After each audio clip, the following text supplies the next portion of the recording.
It is just a remarkable feat of engineering. Selamat datang di Watch Mojo Indonesia, dan ini dia 10 tempat rahasia paling gila. That very pathway still stands high and runs through the city's main roads. The castle was also used as a prison for those who planned attacks against the Vatican. Holmes could get hold of his victims and move them along and down a three-dimensional machine for killing that enabled him to get his innocent people into his web, into his mesh in this place that he called his castle. Look at this! So the cops didn't know it even existed. That is amazing! Di daftar ini, kita akan melihat terowongan dan lorong rahasia sepanjang sejarah. Ada yang pernah kamu dengar nggak? Kasih tahu kita ya! Nomor 10, rute pelarian El Chapo. Joaquin El Chapo Guzman adalah salah satu gembong narkoba paling terkenal, dan untuk menghindari hukum, dia memakai sejumlah jalan rahasia. El Chapo tiene antecedentes. El Chapo has a history. He's built at least 62 drug tunnels between Mexico and the United States. Throughout this area, he's built drug tunnels, so he has the experience and he has the technicians to do it. Tahun 2014, ditemukan terowongan yang mengarah dari rumah Chapo ke sistem pembuangan limbah. Terowongan ini diakses oleh pintu di bawah bak mandi menuju rumah persembunyian. We see artifacts and what passes for entertainment. Tunnel porn? Tapi ini bukan satu-satunya terowongan yang dipakai dalam perdagangan narkoba. Tahun 2006, sebuah terowongan setinggi 2.360 kaki digunakan untuk memindahkan ganja dari Meksiko ke Amerika. It is just a remarkable feat of engineering. Nomor 9, Perpustakaan Biara Mont Saint-Odile.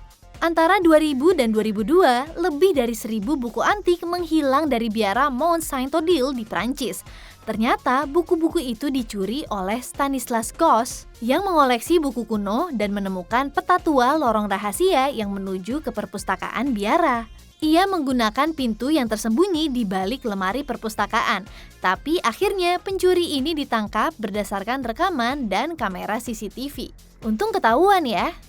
Nomor 8, jalur penyelundupan geng Hawkhurst. Geng Hawkhurst beroperasi di Inggris Tenggara pada tahun 1730-an sampai 40-an dan jadi salah satu kelompok kriminal yang terkenal. They would steal things like wool and soon became so feared they would even drink in pubs with their weapons on the table. Ada jalan rahasia yang menghubungkan dua penginapan, The Old Bell dan The Mermaid Inn, yang dipakai anggota geng untuk menyelundupkan barang-barang mereka. Karena terowongannya udah nggak ada, kita jadi nggak tahu nih lorong-lorong ini fakta atau dongeng rakyat. Karena banyak juga yang percaya mereka cuma memakai gudang dan lumbung rahasia untuk menyimpan barang-barang ilegal mereka. Nomor 7, pintu keluar rahasia Regal Knickerbocker. Sekarang namanya Millennium Knickerbocker, tapi di era Prohibition, The Regal Knickerbocker adalah bangunan dengan 300 kamar yang megah di Chicago. Waktu lagi direnovasi pada tahun 80-an, beberapa pekerja menemukan sesuatu yang kayaknya pintu rahasia di salah satu ruang dansa di lantai penthouse. Pintu menuju ke tangga yang terhubung langsung ke permukaan jalan. Look at this! So the cops didn't know it even existed. That is amazing! Yeah. It is so cool seeing how much history is still intact from the 1920s and 30s here. Diduga tempat ini digunakan untuk menghindari hukum waktu minum dan berjudi secara ilegal kalau nggak dapat izin. Nomor 6, rute pelarian unit Macan Putih. Walaupun banyak cerita lorong rahasia yang berakhir menyenangkan, sayangnya kisah ini nggak punya akhir yang bahagia. Byakutai atau unit Macan Putih adalah kelompok dari beberapa ratus samurai remaja yang terlibat dalam Perang Boshin. Lebih dari 20 pejuang melarikan diri dari pasukan kekaisaran memakai lorong rahasia, dan saat mereka keluar, mereka melihat tempat yang mereka yakini sebagai kastil mereka terbakar, membuat mereka berpikir kalau mereka kalah dalam pertempuran. Ternyata itu adalah sekelompok anak laki-laki yang bunuh diri massal. Unfortunately, they had been mistaken, and the castle had not fallen. The smoke and flames were rising from nearby buildings, misleading the group of the actual fate of their lord's castle. Nomor 5, berbagai jalan masuk Versailles. Sebagai salah satu istana paling terkenal, Versailles punya banyak rahasia. Seperti gundik Raja Louis XV, Nyonya Dubarry, yang punya kamar dengan pintu dan tangga tersembunyi yang menuju ke kamar sang raja. The apartment's intended to blow everyone's minds.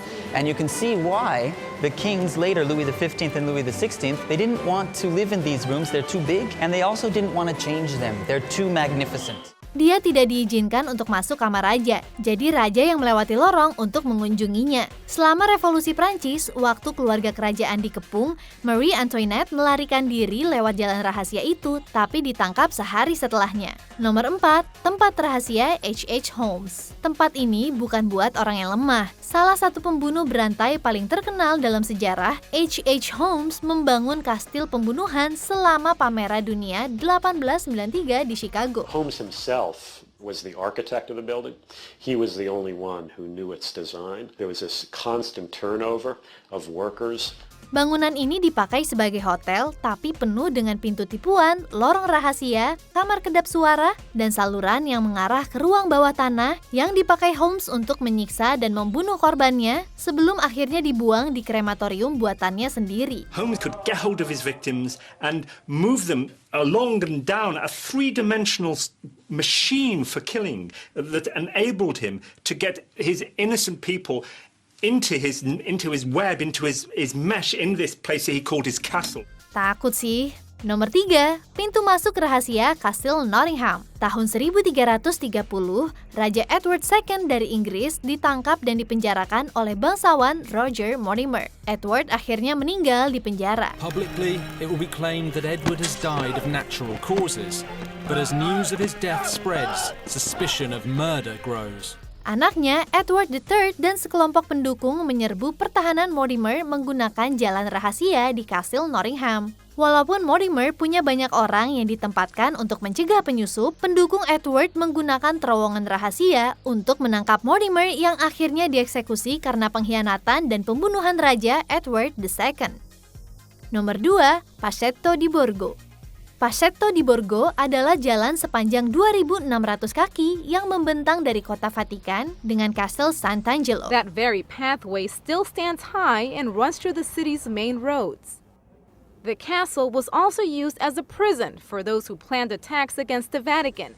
Setidaknya dibangun dari tahun 1277 dan selama berabad-abad telah dipakai oleh para paus Vatikan saat mereka dalam resiko atau di bawah penganiayaan. Seperti waktu Raja Prancis Charles VIII menyerbu Roma, Pope Alexander VI menggunakan jalan itu untuk menghindari bahaya. Begitu juga dengan Pope Clement VII selama penjarahan Roma. Saat itu, Passetto di Borgo membuat sang paus bisa melarikan diri.